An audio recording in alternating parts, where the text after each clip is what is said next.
السلام علیکم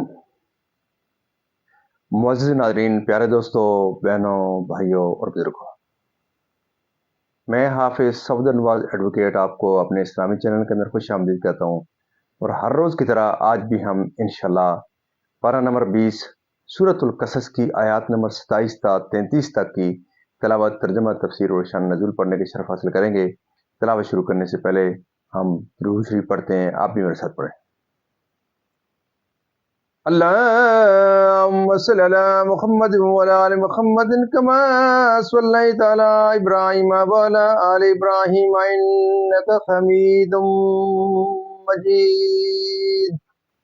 اللهم بارك على محمد وعلى آل محمد كما باركت على إبراهيم وعلى آل إبراهيم إنك حميد مجيد.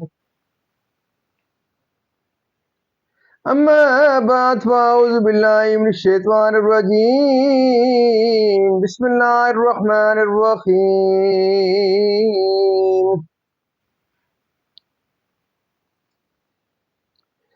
قال إني أريد أن أنكحك إحدى ابنتي هاتين على أن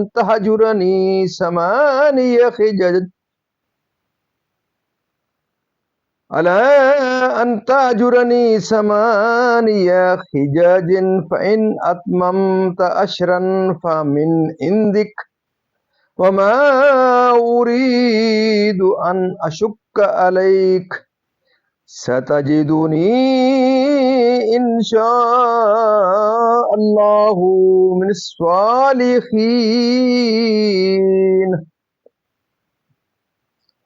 قال ذلك بيني وبينك أيما الأجلين قضيت فلا عدوان علي والله على ما نقول وكيل. فلما قضى موسى الأجل وسار بأهله آنس من جانب الطور نارا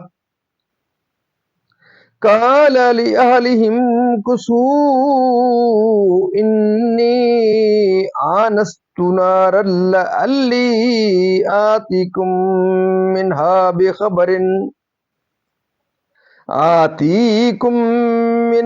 بخبر أو جزوة من النار لعلكم تصطلون.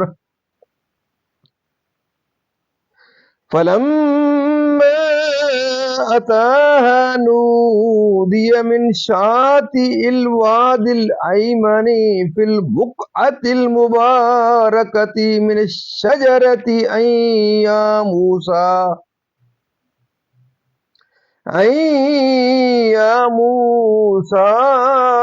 إني أنا الله رب العالمين وأن ألقي عصاك فلما رآها تهتز كأنها جان ولا مدبرا ولم يعقب يا موسى أقبل ولا تخف إنك من الآمنين.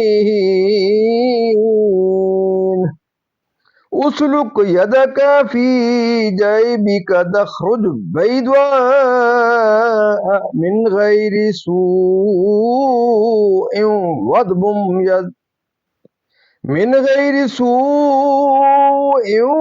واضمم إليك جناحك من الرهب فذلك برهانان من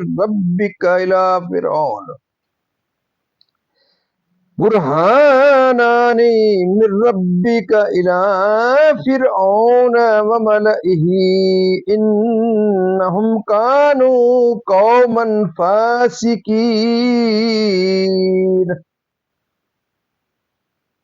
قال رب إني قتلت منهم نفسا فأخاف أن تقتلون صدق اللہ العظیم۔ ترجمہ: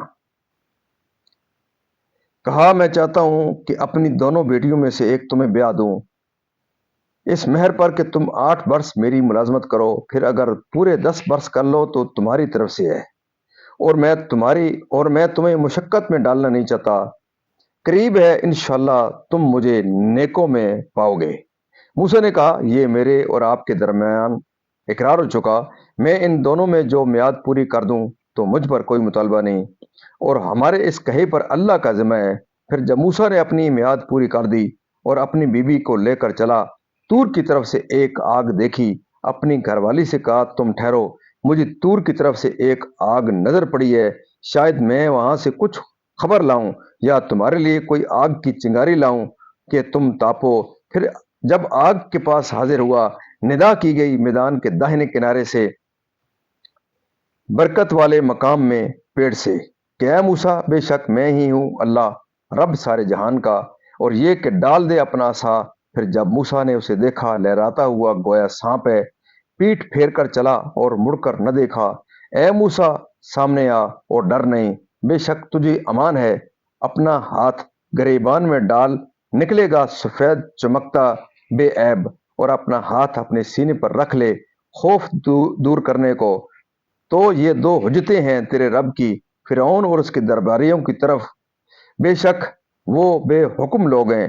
عرض کی اے میرے رب میں نے ان میں ایک جان مار ڈالی ہے تو ڈرتا ہوں کہ مجھے قتل کر دیں۔ معزز ناظرین، یہاں تک اس کا ترجمہ اختتام پذیر ہوا، اب اس کی تفسیر تسلسل سے۔ یہ وعدہ نکاح تھا، الفاظ عقد نہ تھے کیونکہ مسئلہ عقد کے لیے صیغہ ماضی ضروری ہے مسئلہ، اور ایسی ہی منقوع کی تعیین بھی ضروری ہے مسئلہ۔ آزاد مرد کا آزاد عورت سے نکاح کسی دوسرے آزاد شخص کی خدمت کرنے یا بکریاں چرانے کو مہر قرار دے کر جائز ہے مسئلہ، اور اگر آزاد مرد نے کسی مدت تک عورت کی خدمت کرنے کو یا قرآن کی تعلیم کو مہر قرار دے کر نکاح کیا تو نکاح جائز ہے، اور یہ چیزیں مہر نہ ہو سکیں گی بلکہ اس صورت میں مہر مثل لازم ہوگا، یعنی یہ تمہاری مہربانی ہوگی اور تم پر واجب نہ ہوگا کہ تم پر پورے 10 سال لازم کر دوں، تو میری طرف سے حسن معاملات اور وفائے عہد ہی ہوگی، اور انشاءاللہ آپ نے اللہ تعالیٰ کی توفیق کو مدد پر بھروسہ کرنے کے لیے فرمایا، خواہ 10 سال کی یا 8 سال کی۔ پھر جب آپ کا عقد ہو چکا تو حضرت شعیب علیہ السلام نے اپنی صاحبزادی کو حکم دیا کہ وہ حضرت موسیٰ علیہ السلام کو ایک عصا دیں جس سے وہ بکریوں کی نگہبانی کریں اور درندوں کو دفع کریں۔ حضرت شعیب علیہ السلام کے پاس انبیاء علیہ السلام کے کئی عصا تھے۔ صاحبزادی صاحبہ کا ہاتھ حضرت آدم علیہ السلام کے عصا پر پڑا جو آپ جنت سے لائے تھے، اور انبیاء اس کے وارث ہوتے چلے آئے تھے، اور حضرت شعیب علیہ السلام کو پہنچا تھا۔ حضرت شعیب علیہ السلام نے یہ عصا حضرت موسیٰ علیہ السلام کو دیا۔ حضرت ابن عباس رضی اللہ تعالیٰ عنہما سے مروی ہے کہ آپ نے بڑی میعاد یعنی 10 سال پوری کیے، پھر حضرت شعیب علیہ السلام سے مصر کی طرف واپس جانے کی اجازت چاہی، آپ نے اجازت دی، ان کے والد کی اجازت سے مصر کی طرف، جبکہ آپ جنگل میں تھے، اندھیری رات تھی، سردی شدت کی پڑ رہی تھی، راستہ گم ہو گیا تھا۔ اس وقت آپ نے آگ دیکھ کر راہ کی کہ کس طرف ہے، جو حضرت موسیٰ علیہ السلام کے دست راست کی طرف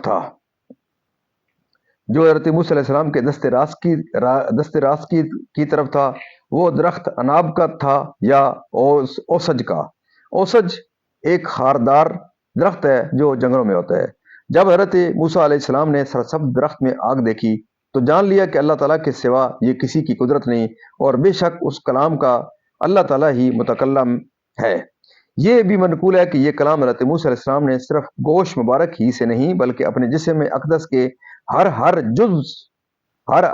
جزو سے سنا، چنانچہ آپ نے عصا ڈال دیا، وہ سانپ بن گیا۔ تب ندا کی گئی، کوئی خطرہ نہیں، اپنی قمیض کے شعاع آفتاب کی طرح۔ تو حضرت موسیٰ علیہ السلام نے اپنے دست مبارک گریبان میں ڈال کر نکالا تو اس میں ایسی تیز چمک تھی جس سے نگاہیں جھپکیں، تاکہ ہاتھ اپنی اصلی حالت پر آئے اور خوف رفع ہو جائے۔ حضرت ابن عباس رضی اللہ تعالیٰ عنہما نے فرمایا کہ اللہ تعالیٰ نے حضرت موسیٰ علیہ السلام کو سینہ پر ہاتھ رکھنے کا حکم دیا تاکہ جو خوف سانپ دیکھنے کے وقت پیدا ہو گیا تھا رفع ہو جائے، اور حضرت موسیٰ علیہ السلام کے بعد جو خوف زدہ اپنا ہاتھ سینے پر رکھے گا اس کا خوف دفع ہو جائے گا، اور حضرت موسیٰ علیہ السلام کے بعد جو خوف زدہ اپنا ہاتھ سینے پر رکھے گا اس کا خوف دفع ہو جائے گا۔ یعنی عصا اور ید بیضا تمہاری رسالت کی برہانے ہیں، یعنی کبتی میرے ہاتھ سے مارا گیا ہے۔ معزز ناظرین، اللہ تعالیٰ کے فضل و کرم سے آج تک کی یہاں تلاوت ترجمہ تفسیر و شان نزول اس کا اختتام پذیر ہوا۔ ہم اللہ تعالیٰ کے دربار کے اندر اس کلام مقدس کے صدقے حضور پاک صلی اللہ علیہ وسلم کی ذات و برکات کے صدقے دعا کرتے ہیں کہ اللہ تعالیٰ ہمیں قرآن پاک پڑھنے، قرآن پاک کو سمجھ کر اس کے احکامات کے مطابق حضور پاک صلی اللہ علیہ وسلم کی پاک کے مطابق اور صحابہ کرام کے نقش قدم کے اوپر اللہ تعالیٰ میں چلنے کی توفیق عطا فرمائے۔ اللہ تعالیٰ تمام پریشانیاں دور فرمائے، تمام بیماری کو شفائے کاملہ عطا فرمائے، تمام مرحومین کی جنت الفردوس میں اعلیٰ و بالا مقام عطا فرمائے۔ اور آپ تمام معزز ناظرین سے یہ صدا رہتی ہے ختم نبوت کے صدقے کہ میں اور آپ خوش نصیب ہیں کہ ہم اس آخری امت کا حصہ ہیں، تو آخری امت کے خوش نصیب ہونے کا ہمیں حق ادا کرنا چاہیے کہ ہم اس ویڈیو کو ضرور خود بھی دیکھیں، اپنے بچوں کو تلقین کریں، اپنے عزیز و اقارب کو ضرور اس کی طرف ترغیب دیں، تبلیغ کریں، اور صدقہ جاریہ سمجھتے ہوئے آپ اس یوٹیوب کے چینل کو ضرور لائک شیئر کریں، سبسکرائب کریں، اور اس کے بیل والے آئیکن کو ضرور پریس کیا کریں۔ اللہ تعالیٰ آپ کی زندگی میں خیر و برکت عطا فرمائے، اور دن قیامت مجھے اور آپ کو اللہ تعالیٰ کے دربار کے اندر حضور پاک صلی اللہ علیہ وسلم کی شفاعت نصیب فرمائے۔ آمین ثم آمین۔